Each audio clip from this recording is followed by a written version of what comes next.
A lot of people, a lot of young men that have a sad childhood are very angry young men. There's a direct correlation between sadness and rage.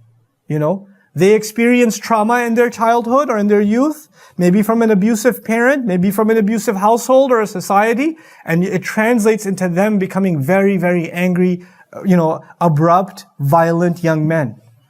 And that's actually the process of what shaitan went through. You're supposed to put the fire out with the words of Allah. Why do you think Allah constantly describes the revelation with the parable of water? Like, Quran is compared with the rain in the Quran. Why? Because water puts out fire. It takes away hopelessness. It takes away rage. It brings calmness. It gives life. It refurbishes life. And then the closest thing, the only other parable you'll find to revelation in the Quran is light. So there's either water or light. And these are the two essential components of making sure life exists on this earth.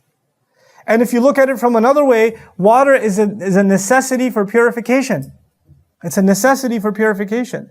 And light is the absence of darkness. Light removes darkness and all dark emotions, dark feelings, anger, rage, hopelessness, jealousy. These are dark emotions. Light comes and it removes them. And it just sheds light on all of them and they just, جَاءَ الْحَقُّ وَزَهَقَ الْبَاطِلِ. This is the role of the word of Allah and we have to restore that word. Restore that role. There are people who unfortunately have an anger problem themselves. They have a disorder. They have a personality disorder. They're enraged. And they read the Quran and they teach the Quran and preach the Quran with the lens of rage. So all they can ever cite to you and all they can ever show you is an angry, vengeful God. And an angry, vengeful religion in which your chances of going to Jannah are slim to none. You're probably not going to make it anyway. I mean, look at you.